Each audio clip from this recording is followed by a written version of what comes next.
We are now live. It is Tuesday. I was going to say Thursday. Jesus Christ, that's how much of the week it's been already. It's only Tuesday. It's Tuesday, the 4th of March here in New Zealand, and you are with me, Joanne Webb, and him, Stacy Taylor. And we are the Sacred Relationship Lab. And we were just starting to have a conversation off air, but we thought, no, let's get straight on air because we were saying about like how we are getting lessons, we're learning lessons all the time. But what is it that's showing us our lessons, Stacy? It's every relationship we have in our life, isn't it? Yeah, it's every relationship, and what I've found is there's three areas that'll show up. It'll show up in your relationship with other people, it'll show up in relationship with your finances, and it'll show up in the relationship with your health. Those are the three main areas you'll find the mirror back for you to look at what's going on in your internal world that you need to look at and release to have that next breakthrough. Mm, Yeah, it's an mm. interesting journey. The thing I've found is it's so interesting when you come out of a black and white world where 1 + 1 = 2. It's not quite like this on the spiritual awakening or, yeah, awakening journey into the truth of who you really are. I know, and words sometimes can't explain things, situations, can they? It's like, well, you did this or I did that, but that's not really the true essence of it. And there's always some deeper layers to go into. So sometimes we don't even have the words to talk about how we're feeling. I think that's where some other languages cope so much better because their words have deeper meanings. The English language is so stunted at times, I think. Mm.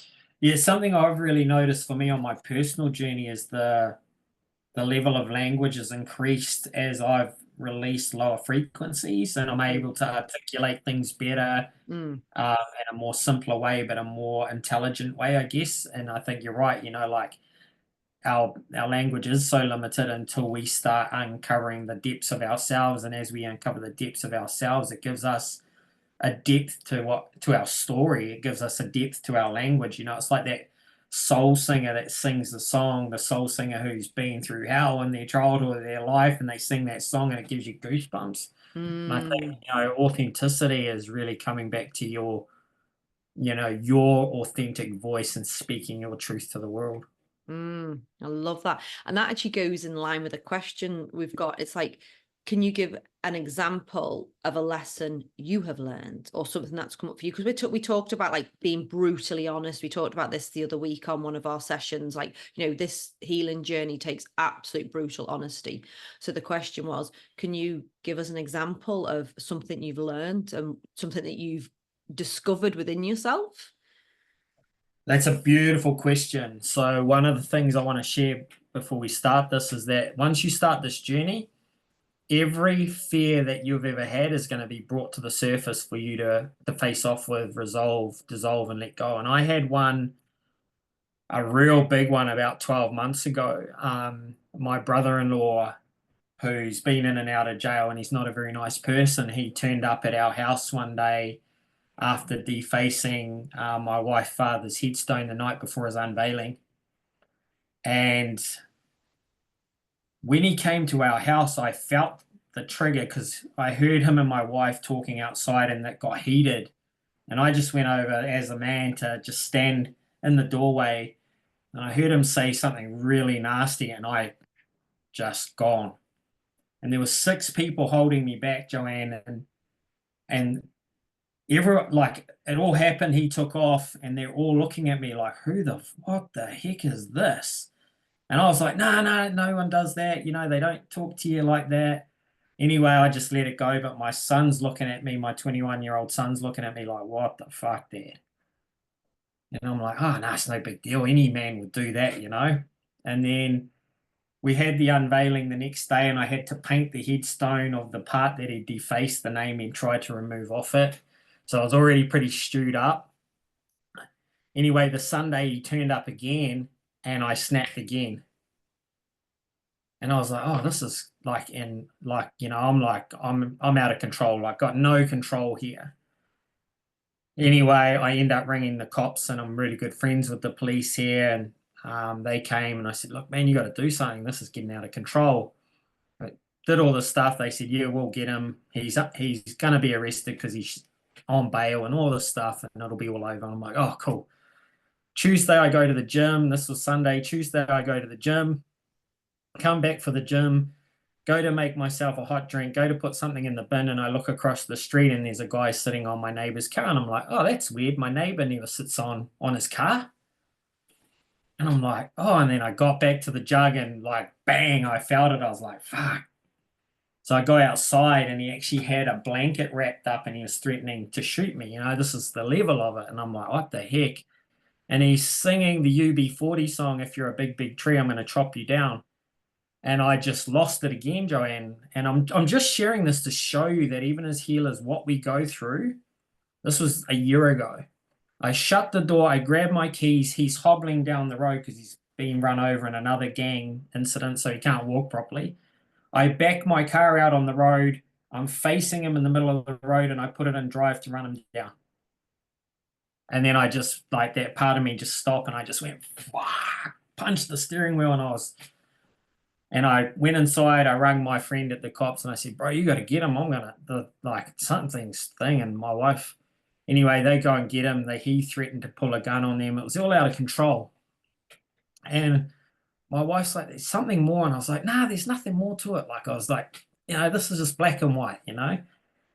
Anyway, about 2 weeks go by and we're outside and my youngest son is like getting ready to move into his first home. And we're all out there and they're packing up their car to take some of their stuff over. And my neighbors, they're sort of a bit on the alcohol and a few drugs and it's always heated. But as my son walked inside, the neighbor yelled out something really quite rude to my son. And my wife's like, did you hear that? And I was like, nah, because I went to school with this guy. I'm like, nah, you wouldn't even dare do that. Anyway, son takes off. We go inside and my wife's like, I'm going to go over and check out his new house. I'm like, you go. I'm not keen. Anyway, she walks outside. And I hear the neighbor like just abusing the crap out of it. He'd come down the hill. He's like, you fucking rah, rah, rah. I walked out on the step and I said, what the fuck's going on, Tony? And he says, I'll fucking kill you, Stacy. And I felt the pinch, Joanne. And I was like, boom, there it is. And I'm like going like this on my body because there's no charge.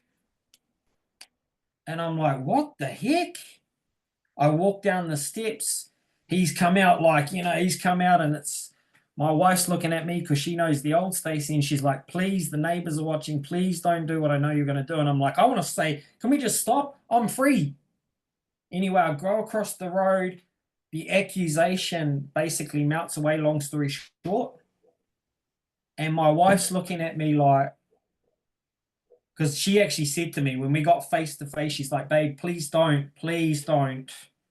I'm like, I just want to get, bro, can you stop? And I don't want to do anything here. But why I shared this is when I was little, when I was a child, I was quite small at school. And so, you obviously picked on. And so I learned to get you before you got me. And that's what came out. Mm-hmm. The minute I was able to sit in that trigger after fucking 5 attempts, I freed myself. And I've had a few experiences since where a little bit of I've stepped into help and confrontation and there's no charge, but that's the level of trigger. So a trigger where you can't control, I just shared this with a client today. A trigger where you can't control yourself is a survival mechanism that you don't realize is there. And that's one of the big ones that I went through. And it was even after 3.5 years in the work, that still came up for me to have to face off with. Thank you for sharing. That's such a powerful story. So powerful. And I think, that's a real extreme part, that's like your life's in threat. Somebody's got a gun. That's really extreme. But I think a lot of people will resonate with that because I know I was born a fighter. Well, maybe I wasn't born a fighter. Maybe I was made a fighter. If somebody attacks, I attack back. Or that's how I was. Yep. That was me. I was like, and I fought for injustice and I fought for the underdog and I wouldn't be bullied. And where did that come from? Well, it was probably being bullied at school. I got bullied for so long, watched it happen. I watched this girl go round. We only had 6 girls in our class in primary school. It's quite a small school. And I just watched her go round and bully each person individually. And then eventually they'd step up and then she'd go on to the next person. I think I was one of the last to be bullied. And it just felt so awful. You felt so lonely. And just desperate. And, you know, going to school wasn't nice, coming home wasn't nice because you didn't know if you had your friends. And then standing up to that bully, I don't even know how old I was, but I remember I gave her a right good punch. And she never did it again. But that's that fight in you, isn't it? To fight back. And that was always in me, but it wasn't just that. Mine was like from anger in the home, like not directed at me, but my dad was quite angry and would be shouting, mainly to himself and at an innate object, you know, shouting at the kettle or shouting at the thing. But it was that level of fear that's in you, but it kind of almost puts you into that fight flight. Then when something happens, you're in the fight mode, because that was my natural state to go into fight. You know, some people flight, some people freeze, some people fawn. I would fight. And you just have to realize that's a nervous system response. That's a nervous system. It's as you say, it's that trauma response from something inside being re-triggered to go. And it's so lovely when you can get over that. Like I was just sharing before we came on, I've had a bit of conflict recently with my kids, or they're in conflict and they've come at me with a few things. And, you know, we don't get out of our childhood unscathed. My children have not got out of their childhood unscathed at all. You know, I speak openly about my second marriage being highly abusive. Well, you can see that there's a level of blame there from my children to me. You know, you put him before us, you chose him. Again, it's that English language. You chose him, you did that. That's not the truth, but that's their truth, and that's okay. I can stand there while they go through that and fire anything they want at me without going into fight mode. I don't need to fight my corner. I don't need to fight or freeze or anything. I just need to be able to sit there with an open heart and without judgment of myself or anybody else, and just listen and allow my children to do that. That's the best thing I can do on their healing journey. You know, I don't know about you, Stacey. I couldn't go to my mum and dad and just blurt out a load of stuff, because you know, I've tried to have conversations with my dad, but it just doesn't really get it. And I try and do it in a really compassionate way. And it's just a different generation, different healing, different paths, different journeys. But when we do heal those triggers, it's so empowering, not only for ourselves, but for every single person we encounter. Yeah, even that experience, because I was really disappointed in myself, you know, for the first few. But then when I got it, I was like, man, that's giving you all the dark corners of triggers. It's giving you all the dark corners of triggers. And even with a client this morning, I was able to help her bring up an experience from when she was 3 years. So she was being really triggered by seeing gang members in her community, like literally going to have a panic attack. We talked about it. I said, oh, yeah. We went into it. She found a moment where she was 3 years old. Her mum was holding her, and her mum's partner, who was a gang member, was beating her. You can So see she was being triggered. A tiger's a tiger, right? Like her 3-year-old self said, a gang member's a tiger eats you. Every time she's seen a gang member in her life, she's literally wanted to freeze or run. Yeah. And so these are unconscious triggers. And like I said to people, the amygdala fires, the adrenaline, cortisol's already done, and you're 1 minute into it before your conscious brain or rational brain can even catch up to what's even happening. And I just said that, but I've had many little ones along the way, or not so extreme, but they're all the same. And some of the triggers that I've worked through in the last couple of weeks have been going on so long and are so subtle. On the opposite side of that, they're so subtle and so gentle that you won't get that one, and that's the big one. Yeah. So the one that explodes out is the one that's easy to spot. The one that's really subtle and insidious is the one that's not so easy to spot. And that's where, even in the last 2 or 3 weeks, and I'll share some more in the coming weeks around that, is where a lot of my growth has come from, but they're so subtle you wouldn't even know. Well, you know, I can give you a really good example of that, actually, because when, you know, we talk about like these subconscious patterns, these stories, these programs from when we're 0 to 7 and 7 to 14, they're ruling the roost as we are living now in these adult bodies. Well, for me, it was I get attention when things aren't okay. So who am I to shine in all of my glory, to stand fully in my grace and flow and I can't say the word, but you know, to be magnetic. I can't say the word, but you know what I mean. who am I to do that? And every time I was getting to that stage, and there would be moments where it will be lots of moments where you'd be in it and you'd be in full enlightenment or full empowerment, and it would feel so good. But the people behind you or the people next to you didn't seem to want to celebrate that. But if you're down, if something really bad happens to you, if you have an argument with your kid, or if if something is happening with your family dynamics, or all of a sudden you got no money or something, there's people there who want to help you. I've definitely had friends in my life that do not want to be with me when I'm on a high. They are so happy to be with me on a low. And my God, have I appreciated them while they've been there. But on the high, they were nowhere to be seen. And so it unraveled and unraveled. And this is only something that I've actually totally unraveled over the last month or so. It's like, I get attention, and people are around me and they love me and they show me that unconditional love and they fully support me and they seem to be loyal to me when things aren't going right. But you know what? Like I was a 7-year-old girl who went to hospital, who had a heart operation. Well, my mum and dad stopped everything. There wasn't the shouting in the house. There wasn't the arguments. There was like, let's look after Joe. Not my little sister who was a little shining star, who was gorgeous and brown eyes and beautiful and on stage. Finally, Joe got a look in. And then it's like, it's so crazy how these things then come with us and they hold us back every time. If you are listening to this right now, look at your life and if you look at it unbiasedly and in truth, you've been spinning the wheels and going nowhere.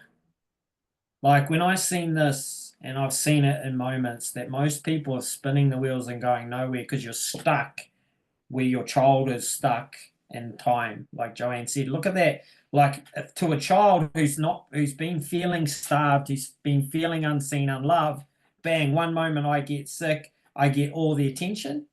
Right. Now I'm going to create something that makes me a victim so I can get attention, and it's unconsciously playing out over and over. And then the ego looks for confirmation bias. Mm-hmm. So those people may not have even been looking at you, but your perception is going to see, oh, they don't like me being happy, to reinforce the fact that you're not allowed to have that template of love we speak about, right? And you dissolving that, you can actually see it in your photos over the last month. Like there's just this aura about you, and it's like, here I am. Mm-hmm. Unapologetic. Here I am. And you can kid yourself as well. Like you can think I thought I was showing up on unapologetic, thought I was shining, thought I was in my truth. But there was always just something that was like stopping a breakthrough in this area, or stopping a breakthrough then, or there'd be a sticking point. And I'm like, that's not what I believe about the world. There's something going on here. There's something deeper. And you know what got me through it? And it'd be interesting to find out what gets you through things, Stacey, where your breakthroughs come. I've always, well, for a long time, I've had a spiritual practice. I've meditated, I've walked on the beach, been really grateful, been mindful as I've been doing things.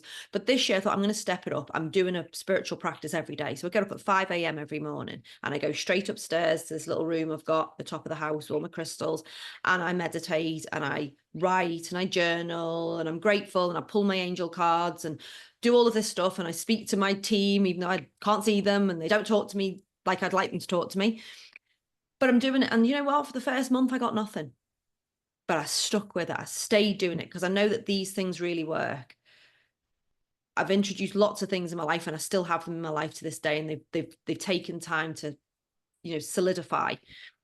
In the last 4 weeks, boom, boom, boom, literally every morning when I'm in meditation, I wake up, like, come to after my meditation, and there's yet another realization. I'm like, I've been kidding myself over that. Oh, bollocks, there's another one. But I'm so happy that they're coming through. And it's just like, it's like, when a fly flies into a window and the arse hits its head. That's what I feel like. My arse is hitting my head over and over again. But yeah. I'm welcoming it in because I don't want to be stuck in that car with the wheels going round and round anymore. I want the world to change. I want the world to be a better place. Yeah, I love it. I did the opposite. So I went the opposite. I stopped doing everything. I stopped doing the ice baths. I stopped doing the breath work. I stopped forcing myself to go. I stopped it all because my ego was using it as another place to hide, using discipline as a place to hide, and I stopped it all, and it was the hardest thing I ever had to do. Just to say, I'm going to be for the next few months, however long that takes, just to be. I'll walk, I'll swim in the river, but nothing rigid, Ooh. because I realized my ego was using all the rigidity in my life and discipline as a form of abuse and Mm. reinforcing all the conscious programming. And so I stopped it, and there was nowhere for me to hide anymore. There was no ego to hide in the ice bath. There was no, and it's just cracked open. And even I felt yesterday, so I went for a midi, like a multi session at the healers. And I woke up yesterday morning and I'm like, oh, it's all on my quads. So I said to the lady, I need my quads done, and I knew it was going to hurt like heck. And as I'm on the table and she's digging into my muscle in my hip, she's like, that's on fire. Like I can feel, and I could feel the heat. And then she dug through my thighs.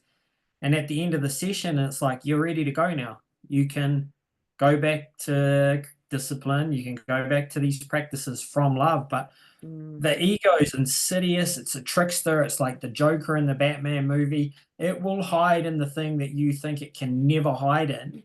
And you have to actually, it's part of the journey, is breaking this down. When we speak about the unconscious, for those out there who may not actually understand what that is, it's the unseen programs that you took on in your childhood to survive. Because when you come here, when you're born, you can't even feed yourself. You can't go to the toilet. Everything has to be done for you. And every culture since the dawn of time says you're like a blank computer. And in that first 7 years, you are in a hypnotic state, a sponge, absorbing information, and the brain's giving it meaning and then creating a program and a behavior associated with it. You think about this. You don't have to think about how to ride a bike once you've learned how to ride a bike. You don't have to think about how to brush your teeth or write. But what you don't understand is all of your emotional responses are the same. Mm-hmm. And they're usually negative because the human brain and body is geared for survival. So it's got to look for some kind of threat to protect you from. And in the modern world, the threat isn't an external threat like a tiger, a lion, a bear, a crocodile. It's other people. And so this is the unconscious aspects that we have to dissolve, and no rites of passage. So it's in relationship. And the only problem is now we don't get to do it at 7. It might be in our 30s, 40s, or 50s. Yeah, I know. I know. God damn it. But just that's what I love about these conversations, Stacey, because we're giving people like different perspectives. You know, I too used to be totally rigid with stuff. You know, I used to work out for like 4 hours a day. And I'd be like, no, and then if I didn't do it, it'd be like, oh my God, well, that wasn't out of love. None of that's out of love. That's like, as you say, it's a discipline. It was like an addiction. And when we can do things from the place of love, and you turn it around, like when you're doing your ice baths now, if you do your breath work, it's going to be with so much more beauty and power for good, rather than that desperation and holding on and just you trying to like that's I remember when I first started doing breathwork, it felt so sticky, I just couldn't do it. So I just didn't do it because Yeah. it could tell it was something saying to me, this isn't for you yet. And then now when I choose to do a breath work, honestly, I've had way better moments in those breath works than any drug I've ever taken. You know, it's Yeah. like when you're like, whoa, well, there's euphoria, there's utopia. And the thing you need to understand is, until you dissolve these programs, it might start out positive in the beginning, but the ego will always latch onto it because it's always going to reinforce the core belief about you, the core construct, program, whatever you want to call it. It's always going to use everything to reinforce that until you dissolve it. So you might start out doing breath work and ice baths and meditation and yoga from a place of love, but eventually there's a fear there because you're not getting what you want from it. You push it. I sold my ice bath this week because I don't need it anymore. I'll go to a community, or I'll go to the ocean, or I'll go jump into a public one. But that tool is an amazing tool for me to feel back into my body.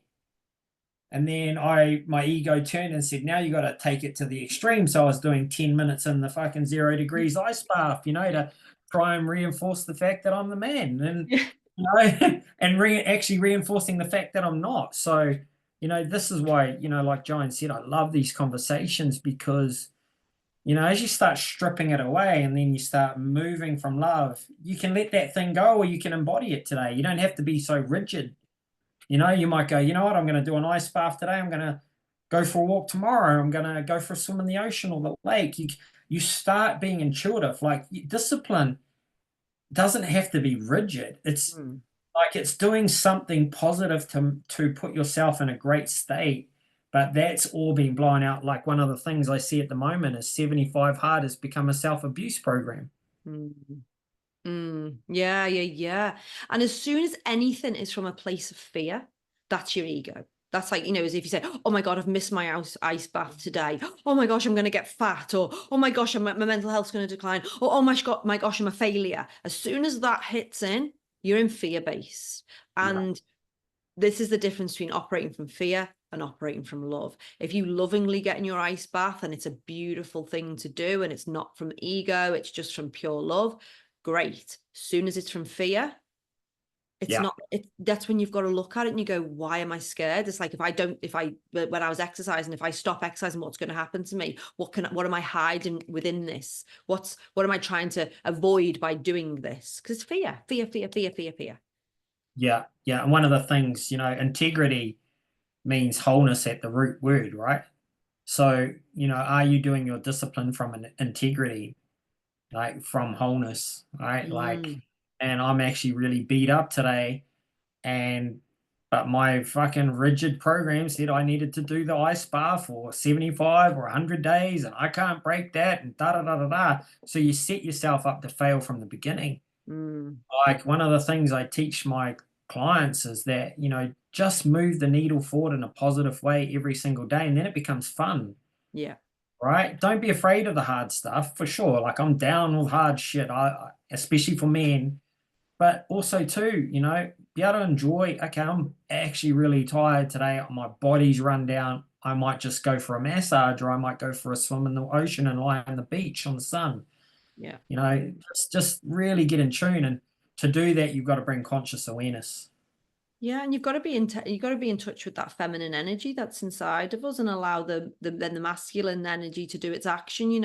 Once we learn to tune in to become within our bodies rather than without our bodies and tune in, then we start to become a master of what it is we need. But you have to be totally within your body to do that, and that's part of the healing process because we're so out of body, we're so disassociated from ourselves that it's coming back into that association of being in conjunction mind body spirit all together, allowing it to flow and having that beautiful dance within yourself to know exactly who you are and what you need.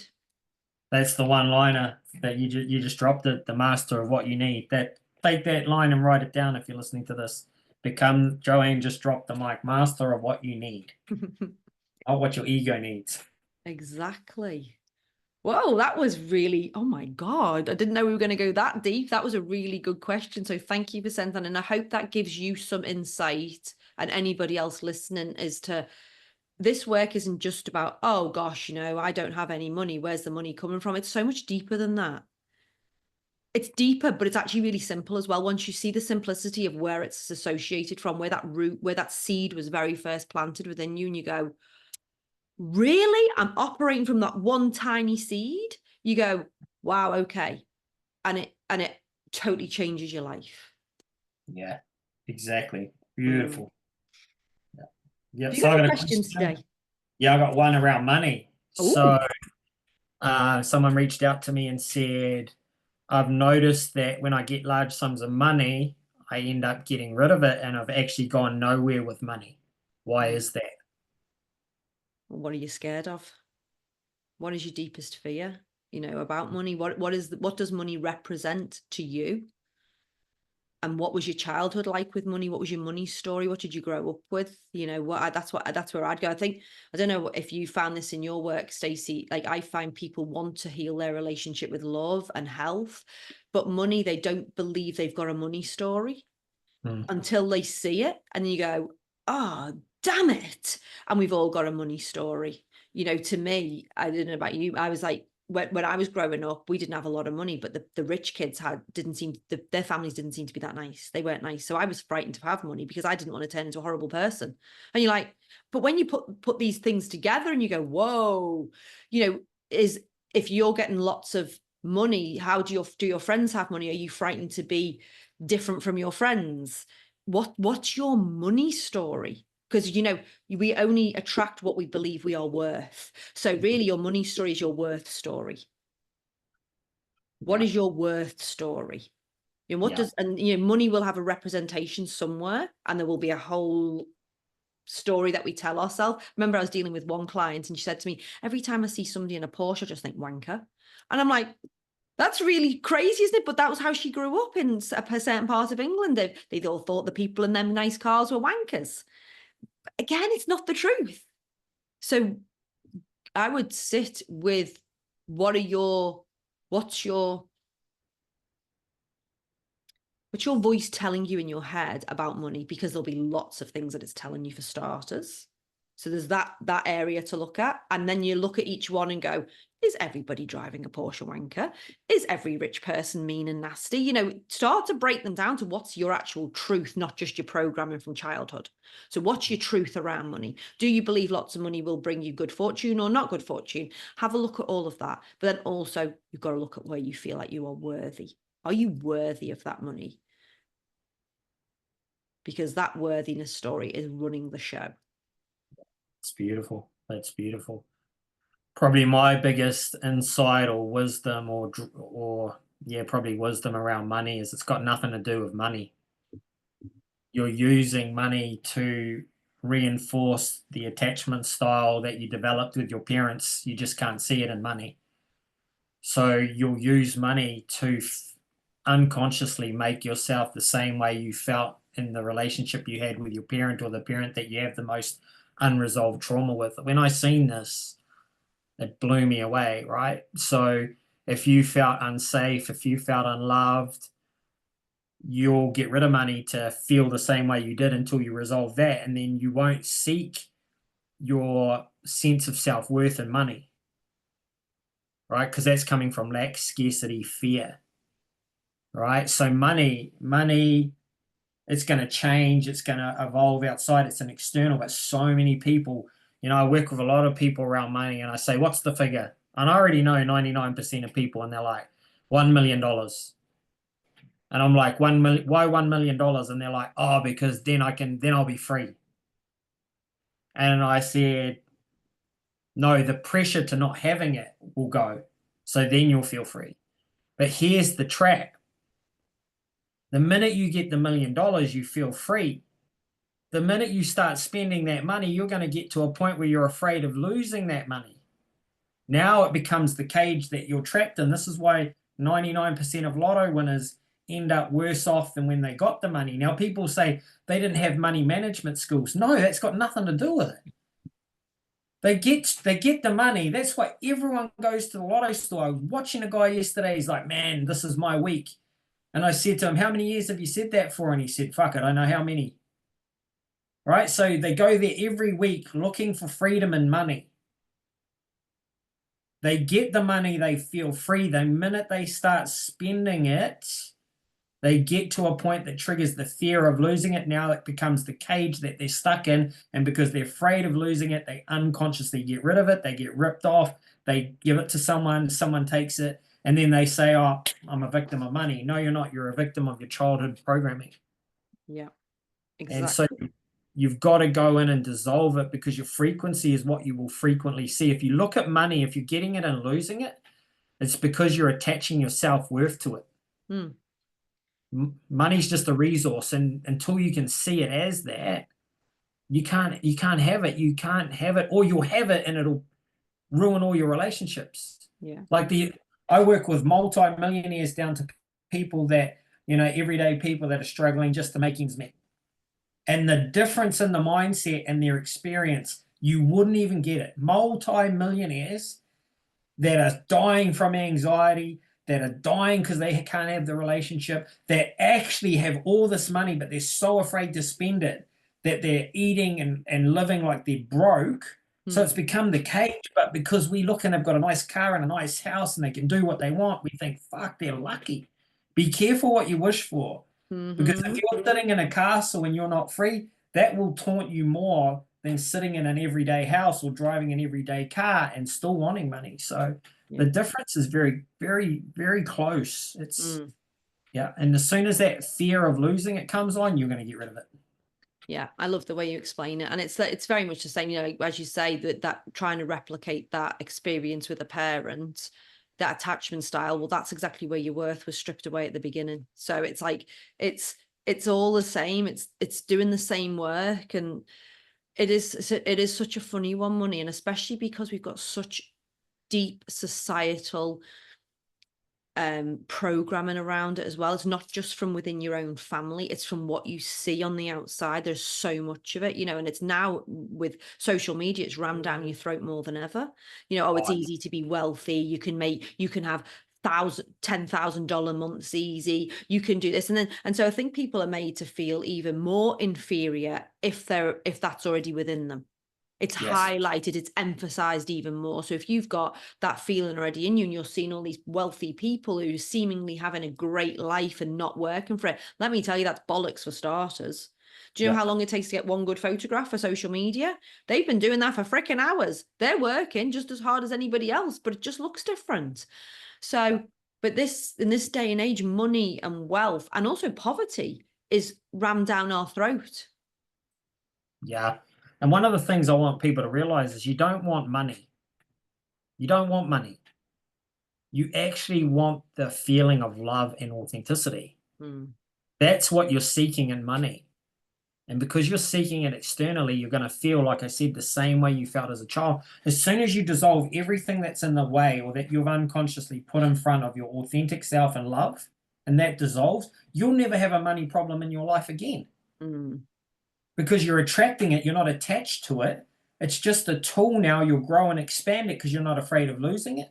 You're not afraid of, that's really the fear. You're not afraid of losing it anymore. So when you're not afraid of losing it, you're not going to lose it. Exactly. And love attracts. Yeah, it's a magnet. And also one thing that really helped me around money was to realize it doesn't even exist. You know, it's like you go around the Monopoly board and they go collect $200. Well, they give you $200 from the bank. Nowadays, if you go to the bank and say, can I borrow please $1 million to buy a house? Nobody gives you a briefcase of $1 million. It's just a number on a spreadsheet. Most of it doesn't even really exist. It's just energy. Money is energy. Like anything is energy. We are all energy. Everything is energy. So the more loving we can be about money, the more we can love it, like truly love it and send it love, the less fear we have around it. The more we can love our bills when they come in and go, great, I've got a bill, I need to pay a bill. That's awesome. Rather than be like, because I remember when I left my second marriage, money kept me there. That's what kept me there. Fear around finances kept me there. This is very raw for me at the minute because obviously there's a lot of stuff coming up with my kids around that relationship at the minute. And I've had to really look at that. The fear of financial ruin kept me there. The fear of not being able to put a roof over my kid's head kept me there. That is what kept me there. And when I left, I had to, it's like if I trusted that I was going to be provided for by the universe, and I hadn't healed my money story at this point, but this is something that did help me. If I trusted that I was going to be held by the universe, that the world is abundant and is what I truly believe, I never had a problem paying a bill. I can't tell you where the money came from because on paper, it probably wouldn't add up, and I'm an accountant by trade. So I do know about money management. But as soon as that fear stepped in, I'm like, oh my God, I've got an electricity bill. I'm going to got the rent. Oh my God, I haven't worked as many hours this week. Oh God, I've been sick. Oh, as soon as anything like that crept in, then the fear would grip me here. It was so horrible, that pit of your stomach and the heart, and oh my God, and it's constricting around your throat, and you didn't know. As soon as that, I literally didn't know how I was going to pay my bills. I would be scrabbling around trying to find money. I did find it in the end. I got on my feet and did it, but I'm like, it was the grip, and then you'd find another bill would come in, which would be unexpected. And because what was I doing? I was attracting that fear. I was attracting that energy. I've got no money. So the world's going to give me less money and less money and less money.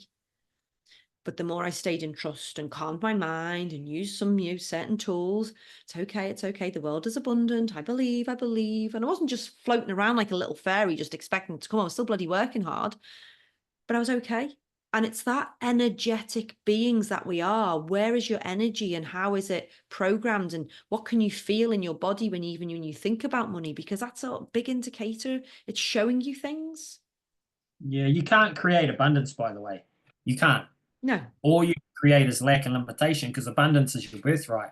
Yeah, it's like love. It's an energy. It's here. We are love. Love is Yep. here. Abundance is here. But you can put a block in it. Yeah. And that's all you're getting rid of on this journey is getting rid of the blocks. I might even post them below a really cool frequency chart.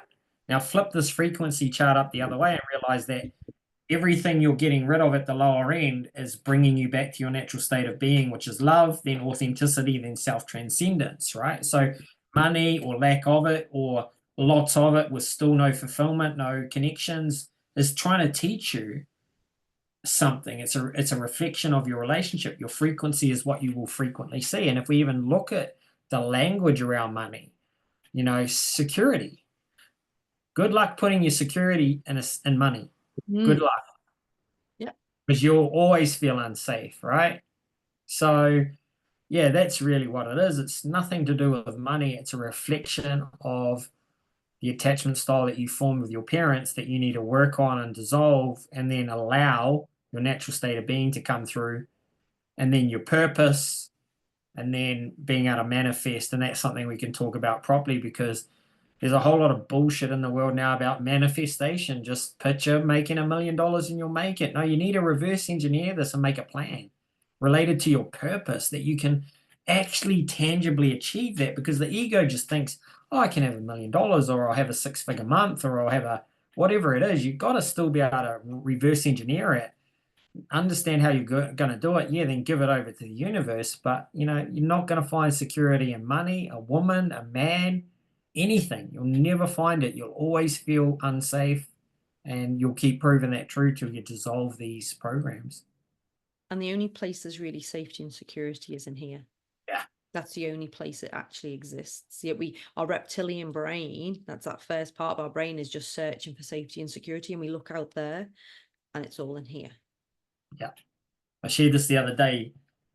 You're going to get exactly what you wanted, just not in the way you wanted it. So whatever part of your journey in right now and you're seeking something outside of yourself, you're going to get the lesson and get exactly what you wanted.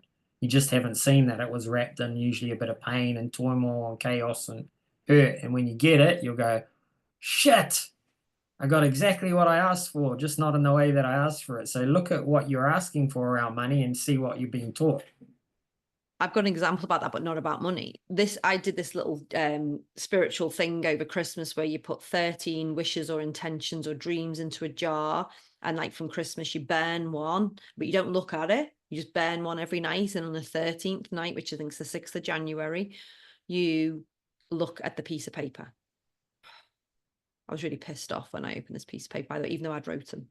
But the one that I got, after burning all my other 12, which all seemed really lovely, but I can't even remember them now, was to always remain calm in the chaos. Can I just tell you, this year has been one hell of a shit fight. I've had so much chaos thrown my way, but I asked for it. I asked for it because I wanted to be the master of being calm in the chaos.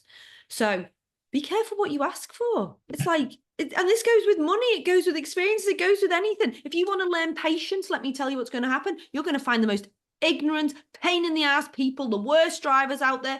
Everybody's going to irritate you because you're going to learn patience. You're only going to learn patience by being in the most impatience of situations. I'm only going to find calm in the chaos. And let me tell you, it's freaking chaos. But it's finding the calm, and every time you do it, it's like flexing your muscle. It's like lifting that weight, and you're like, I've done it again. I've made it stronger. I've made it stronger. I've made it stronger. So what pathways, what behaviors are you making stronger? What thoughts are you making stronger? And just always remember, God, the universe, source, whatever you believe in is working in your highest good, even in the shittiest situation, right? So even I've been on this journey and there's times where I'm like, fuck, what the fuck? Why is this happening to me, man? Like, fuck, not again. But when you get the lesson, you're like, oh, okay. So yeah, money, it's not about money, it's way deeper than money. But like Joanne said, social media right now is about grind, hustle, discipline, habits, ritual, make money. Yeah, sure, make money, be abundant, but just work on this. Reveal who you are, reveal your purpose, trust God, and watch the money come. Mm, Watch it come, and you won't need it because you're no longer attached to it, and you're not trying to prove something negative about yourself that you don't know you're trying to prove. mm.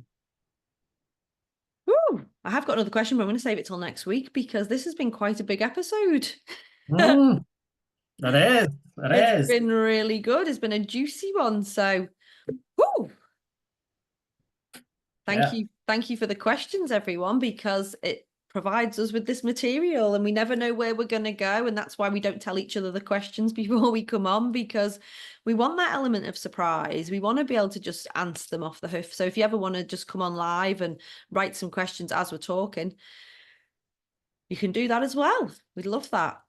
Yeah, and I love the questions too because they challenge me. Like I don't tell Joanne mine, she doesn't tell me hers. We just drop in and let it flow where it needs to flow.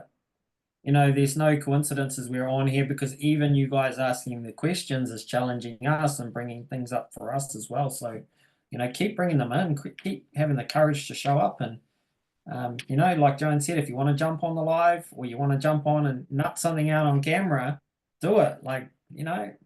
Expose yourself and you'll find a level of freedom you didn't know was available to you. So, amazing questions, amazing conversation again, Joanne. Yeah, thank you, everyone. And Stacey mentioned last week that we're thinking about putting out a workshop, but we really want it to be what you want. So, do you want a couples workshop? Do you want a whole Saturday where we nut things out and we do some coaching? What is it you want? Because we don't just want to put something out there that you don't want. So come to us with some ideas and we're here to create. Yeah, and just, another thing I want to put out there is, if you want to jump on a private hour-long Zoom session with Joanne and I and just, we'll create a theme to it. You can drop in and ask questions off Facebook Live, off Instagram Live, in a private container, and then, that might evolve something too. But if you're interested, drop her a message, drop me a message, drop a comment below. Um, one of the things I really learned is that on this journey, you've got to reach out for help. Hmm. You've got to reach out for help. That's one of the biggest things. And, you know, when you get to the point where you're like, you know what, I'm okay to do that, to reach out to some people that are maybe a few steps ahead of me on my journey, or that I'm feeling the conscience call me to work with them. Just trust your intuition to go there because you'll never regret stepping into a place that your conscience called you to go to. Hmm. Here, here. And there's growth in just actually reaching out and asking. That's actually the first step. That's the biggest breakthrough you'll ever have. Yeah, to everyone who's asked questions, that's huge because you still got to have your name on the message, right? So, Yeah. much respect because I know how much courage it takes and how much fear it takes to break through that. So, good on you. So, yeah, so we'll be back next week. So, thank you, everyone. Keep your questions.